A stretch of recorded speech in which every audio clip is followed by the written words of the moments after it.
gusto ko kay Brother Eddie, yung kanyang tenacity to keep running, no? Yung 2004, tapos ngayon.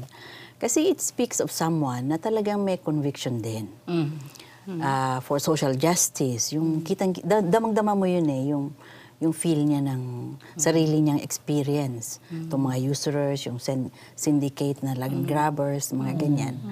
I think genuine yun. So, siguro yun yung idea behind the persistence, no?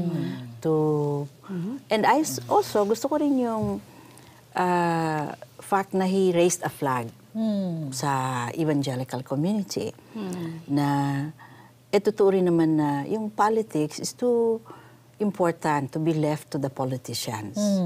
And I think yung mensahe that the church should be at the center, no, of issues of power. Yung mensahe na yun, sa tingin ko mahalaga yun eh, na malaman ng mga evangelicals, no, ng mga community that he represents. So merong educative na process that is going on na sa tingin ko is a very positive thing. Merong obvious na sense of mission behind yung kanyang candidacy. Ang concern ko lang halimbawa is, sabi ko nga rin sa kanya nung unang panahon na merong diferensya kasi yung anong klaseng player ka sa politics eh. Whether you are part of the contestation, yung political arena, no? Or you are simply a prophetic element dun sa process.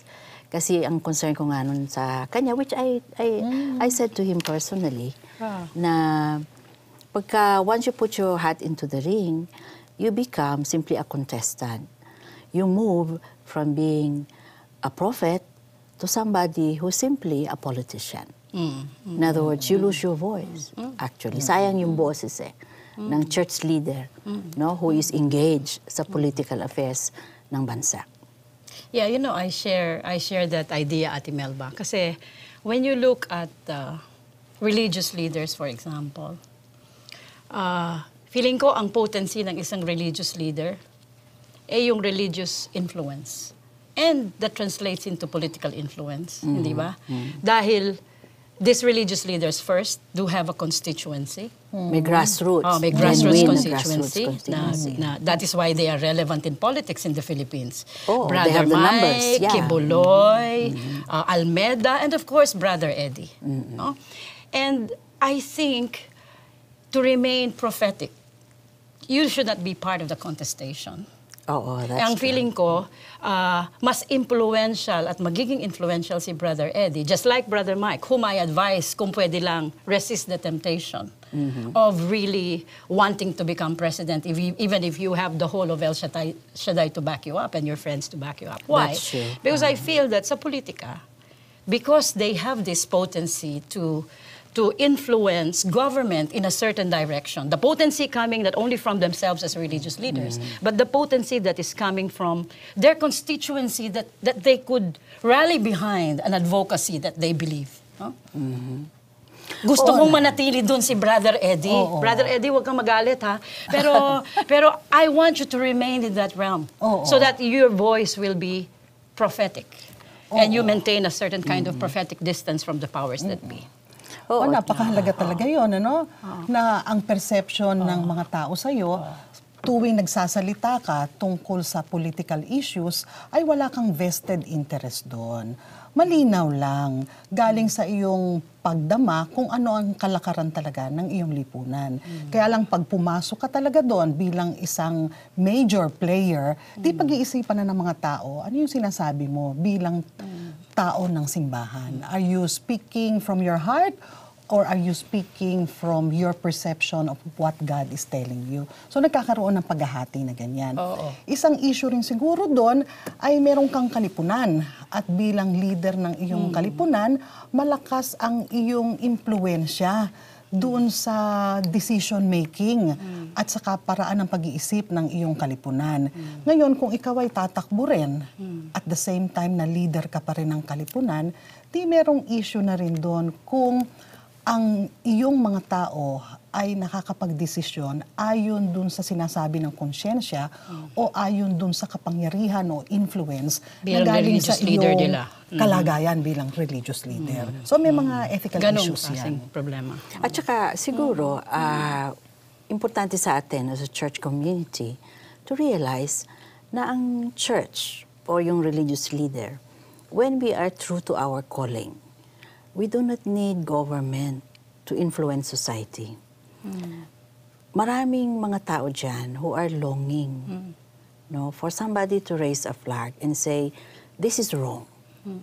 And to have the moral indignation of a whole community against this. Ako gusto kong makita yun eh. At gusto kong makita sana na merong ganong leader who rises and raises a flag and says, this is wrong. Kagaya ng mga Quakers noong unang panahon, doon sa yung campaign against the abolition ng slavery. That's right. They stood up against that as a church community. O yung civil rights movement with the leadership ni Martin Luther. Sa tingin ko, there are many effective ways of influencing politics, influencing yung society, without necessarily a church leader becoming a politician.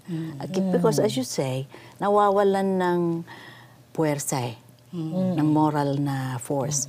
And I think sana ang church begins to take very seriously the fact na by itself, when it is true to its calling, we have the power, we have the numbers, and we have the moral ascendancy to be able to speak forth against issues. Yes, and that when we you think are and Ate Melba, I think when you examine the playing field, when you examine the context in which leadership happens in politics, hindi pwedeng i-translate yung galing mo sa isang religious group. That's a good point. Sa gobyerno. Kasi it's a more complex context. Mas pluralistic na context. Very pluralistic. You have to know how to listen. You have to know how to make compromises. Compromises, not necessarily bad compromises, but compromises that will deliver the goods. What is possible. Yeah, you will have to negotiate and know how to listen and negotiate what is possible. That's right. So what I'm simply saying is that leadership in a religious movement doesn't guarantee you becoming a good leader of a more complex arena. Maganda yung sinabi ni Grace tungkol doon sa reality na iba yung context ng church tsaka iba yung context ng politics. In other words, that it requires a certain set of skills, no? Na not necessarily nag-overlap. And I think, ang dapat malinaw sa ating mga mananampalataya, hindi guarantee yung dahil ako ay believer o dahil ako ay may karanasan as a church leader, na I will necessarily perform well in another context. Marami tayong mga Christians in government. Pero ang tinatanong ko sa sarili ko, sa dinami-dami ng mga Kristiyano sa gobyerno, bakit yung pamahalaan natin, hindi pa rin nababago?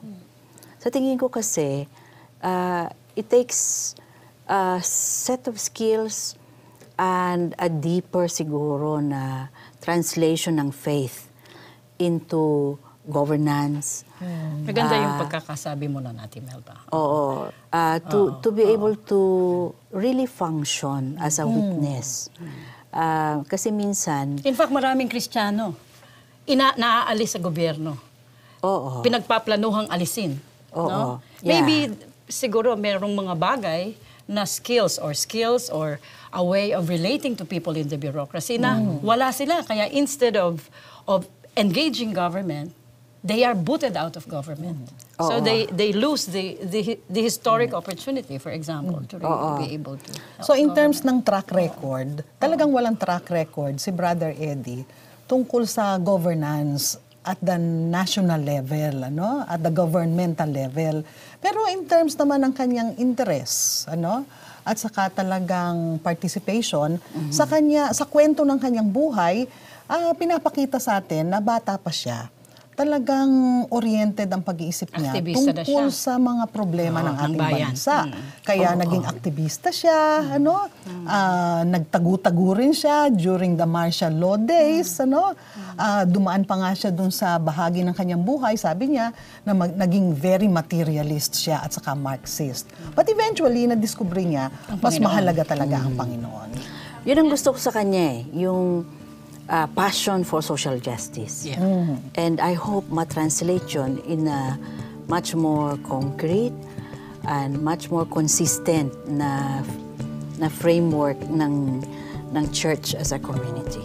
Yeah, kasi merong papel na pwedeng gampanan Oo, yung ang mga churches, kaibigan, tagapayo, at propeta para sa gobyerno. Sana mapag-igihan Yung ganong mabuti ng prophetic. ating mga church leaders, Yeah. yung mga papel na yan.